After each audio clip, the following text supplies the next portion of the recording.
Welcome back to our program. We're going to continue our discussion with Professor Nora Chiang of the National Taiwan University, and we're going to continue to focus on her research on the life and the problems of some of these Taiwanese immigrants when they make the move to go overseas. Professor Chiang, we're going to talk in this segment about some of the issues that you raised earlier, in particular, the difficulty and the problems for some of these new immigrants finding the right employment in the host country. And you have mentioned the fact that despite the fact they have, generally the immigrants have very high education, or probably college grad or even with, graduate degrees, but they have a difficult, time adjusting and finding the right employment. Do you still find that to be a problem for the, new Taiwanese immigrants to countries like Australia, New Zealand, and Canada?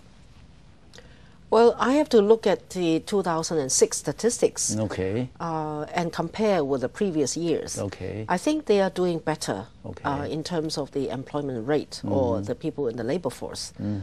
It varies with regard to the host society they have moved into. Of course. And I would say in Canada, for example, Canada requires Canadian experience. That means you have to have the experience of work before you find work. Yeah, but for new immigrants, where do they get that experience? That's true. Before? Yeah. Right. Yeah. So it's very intriguing, and I guess the policy is such that you have to have Canadian experience regardless of where you're from.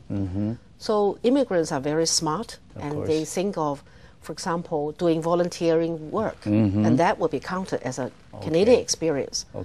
And well, the women I talked to were not that keen in looking for work anyway. That's right. Because they find that the tax is very high. In the Chinese, they say 加拿大万万税. That's right. It doesn't sound like this in the U.S., right? The tax is maybe as high as 50% or so. That's right. That's it. So it is not worthwhile, for example, if they have small children to work and pay a high tax and while hiring a babysitter. That's right. That's not cost efficient. Right. So some of them still prefer not to work.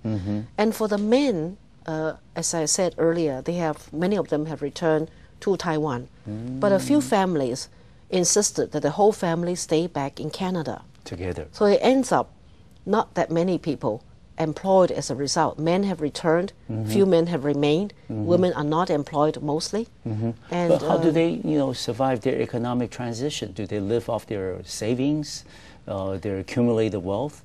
Yeah, I did ask this. Actually, I find that some of them bought apartments and they rent them. And then they have savings before going. That's a source of income, yes. Right, the source of income. I would say that they're pretty well off and they're not worried about, say, living expenses for the time being. But I do find that the longer they stay, they have chances of getting employment. And I find that the prospects increase. Right, prospect increase. For example, if someone in Australia open a company, they are most likely to hire Taiwanese or Chinese speakers. I, for example, one time visited Melbourne. There was a newspaper which was very well established, and they hired Taiwanese. They also hired Chinese mainlander who can type Chinese. So, because they want to break into the Chinese market, in Australia. Is that the reason for hiring? Yes, because the paper is read by Chinese mostly. And it is one of the best papers, mostly read. So people, some of them transfer the business overseas. So having that business. Having a branch in Melbourne, for example, that business did rather well. And some of them are employed, self-employment, and guess what? They also opened their 补习班. So, and these 补习班also cater language schools or math, for example. The Taiwanese have their own 补习班 at home. And I hope they pay taxes. And then the Taiwanese go there. Computer science, for example, the Taiwanese are good at. And some of them stay in Chinatown. Chinatown, well, because Chinatown has the population, the 商机. Australia, the population is so spread out, and that is a great disadvantage of moving to Australia because it is less densely populated and not so much so-called sangji, not enough people. Yes. However, these people, if they find a good location, for example, setting up shops on computer or renting video or opening a restaurant, yes. And opening supermarkets in Chinatown, that's one. And then if you have heard of a very successful woman originally from Tainan who has opened a big supermarket in Canada. For ethnic Taiwanese foods? No, for Asians and also for Westerners. It is so successful that it has spread in different cities. And actually, I heard that some of the local supermarkets, the locations are taken over by this successful supermarket. It's developed into a chain operation, is that what it is? Yes. Okay.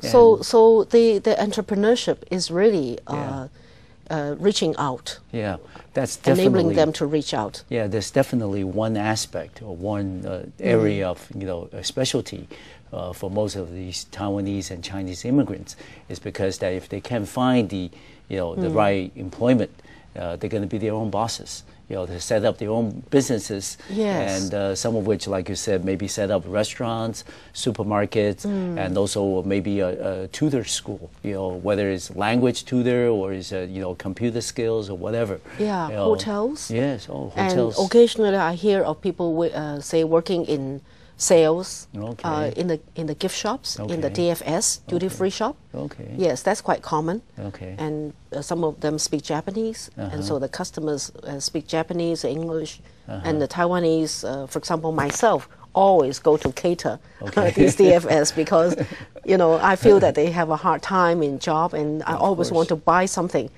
from them. Okay. And in sales, yes, they're very good. Okay.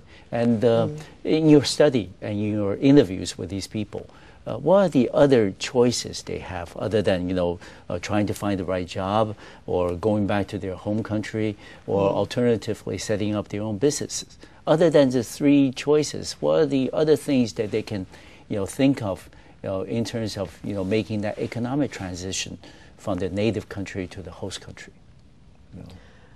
Well, what I should do is to have a longitudinal survey, that is follow these people, follow up. Yeah, because these people that I have interviewed about 8 years ago, I'm curious what they are doing now. Okay. What I heard is they are more busy because my students have gone back to continue the study. Of course. And they find that these people are not that available. At first, when I visited them, they told me they really had a great time, They like going fishing, of course, gardening, and golfing.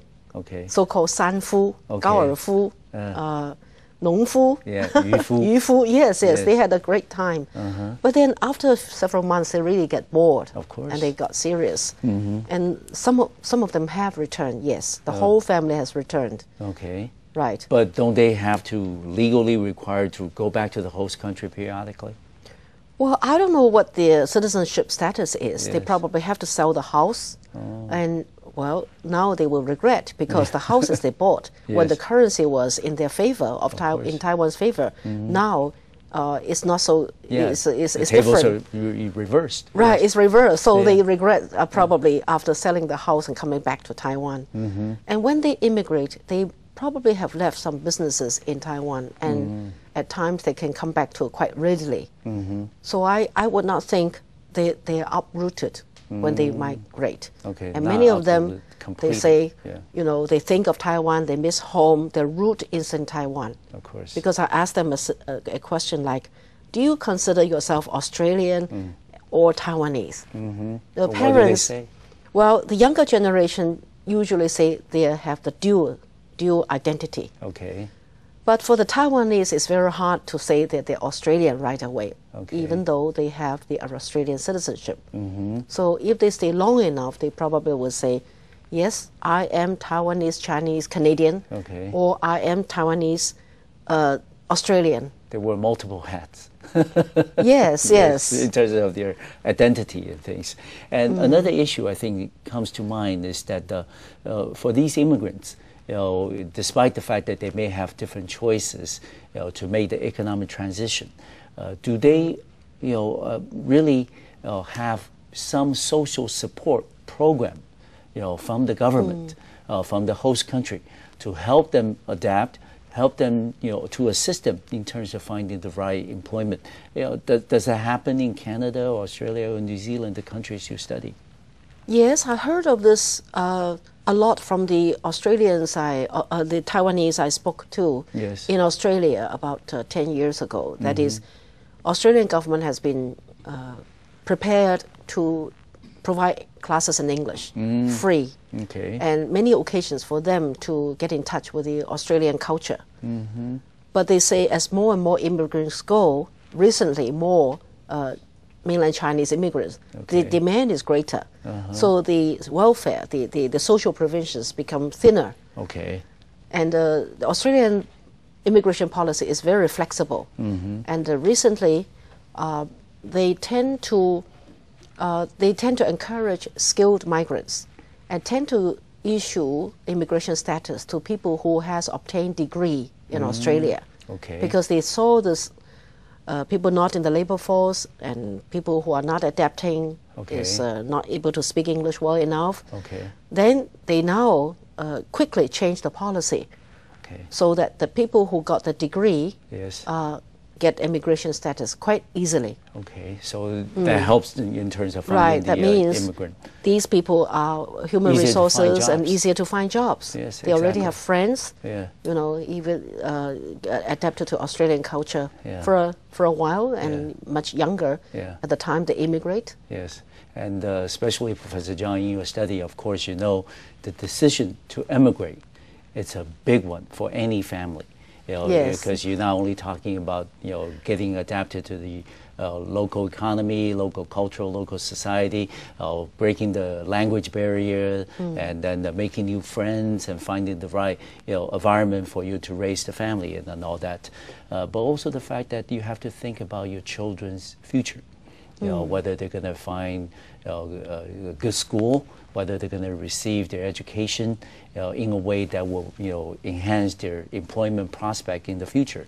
So I think children are very, very important for any family, especially in a big decision to emigrate. So we're going to take a short break, and when we do come back, we're going to continue to discuss this issue concerning children's future with Professor Nora Chiang of the National Taiwan University.